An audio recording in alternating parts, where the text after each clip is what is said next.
पृष्ठ 81। कहानी की बात। एक, अब्बा ने क्या सोचकर आरिफ की बात मान ली। 2, वह एक दिन बहुत अनोखा था जब बच्चों को बड़ों के अधिकार मिल गए थे।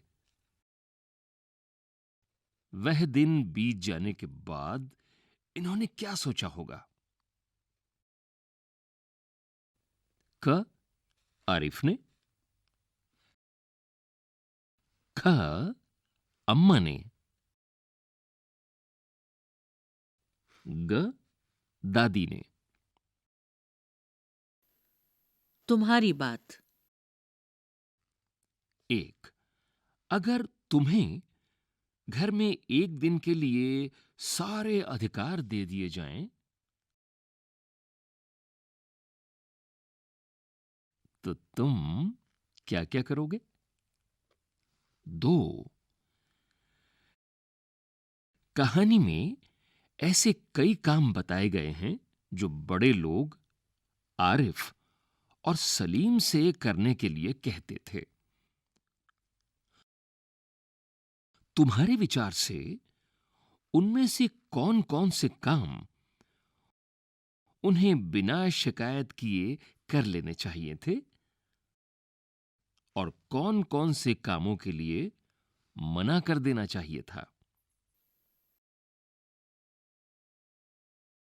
तरकीब। दोनों घंटों बैठकर इन पाबंदियों से बच निकलने की तरकीबें सोचा करते थे। 1, तुम्हारे विचार से वे कौन-कौन सी तरकीबें सोचते होंगे? 2, कौन सी तरकीब से उनकी इच्छा पूरी हो गई थी? 3, क्या तुम उन दोनों को इस तरकीब से भी अच्छी तरकीब सुझा सकती हो? अधिकारों की बात। आज तो उनके सारे अधिकार छीने जा चुके हैं। 1, अम्मी के अधिकार किसने छीन लिए थे? 2, क्या उन्हें अम्मी के अधिकार छीनने चाहिए थे? 3, उन्होंने अम्मी के कौन-कौन से अधिकार छीने होंगे?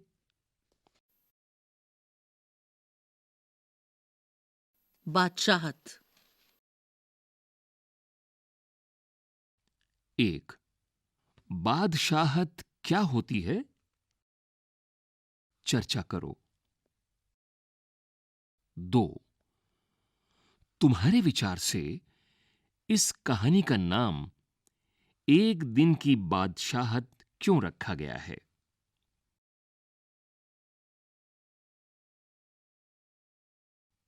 तुम भी अपने मन से सोचकर कहानी को कोई शीर्षक दो।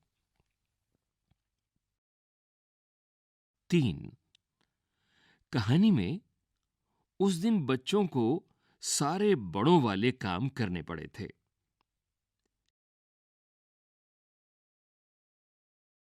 ऐसे में कौन एक दिन का असली बादशाह बन गया था?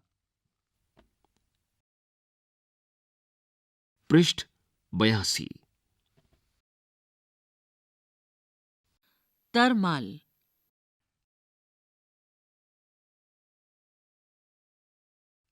रोज की तरह आज वह तरमाल अपने लिए न रख सकती थी।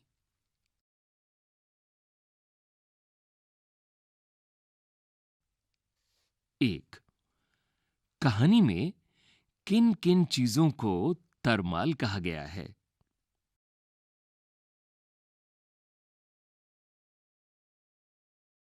2, इन चीजों के अलावा और किन किन चीजों को तरमाल कहा जा सकता है? 3 कुछ ऐसी चीजों के नाम भी बताओ जो तुम्हें तरमाल नहीं लगती। 4 इन चीजों को तुम क्या नाम देना चाहोगी? सुझाव। मनपसंद कपड़े। बिल्कुल इसी तरह तो वह आरिफ और सलीम से उनकी मनपसंद कमीज उतरवाकर निहायत बेकार कपड़े पहनने का हुक्म लगाया करती हैं। 1 तुम्हें भी अपना कोई खास कपड़ा सबसे अच्छा लगता होगा। उस कपड़े के बारे में बताओ। वह तुम्हें सबसे अच्छा क्यों लगता है? 2 कौन कौन सी चीजें तुम्हें बेकार लगती हैं? क पहनने की चीजें, रिक्त स्थान। ख खाने पीने की चीजें, रिक्त स्थान। ग करने के काम, रिक्त स्थान। घ खेल, रिक्त स्थान। हल्का भारी। क इतनी भारी साड़ी क्यों पहनी? यहां पर भारी साड़ी से क्या मतलब है? 1 साड़ी का वजन ज्यादा था। 2 साड़ी पर बड़े बड़े नमूने बने हुए थे। 3 साड़ी पर बेल बूटों की कढ़ाई थी। ख भारी साड़ी, भारी अटैची, भारी काम, भारी बारिश। यहां हमने भारी विशेषण को 4 अलग-अलग संज्ञाओं के साथ इस्तेमाल किया। इन चारों में भारी का अर्थ एक सा नहीं है। इनमें क्या अंतर है? ग भारी की तरह हल्का का भी अलग-अलग अर्थों में इस्तेमाल करो।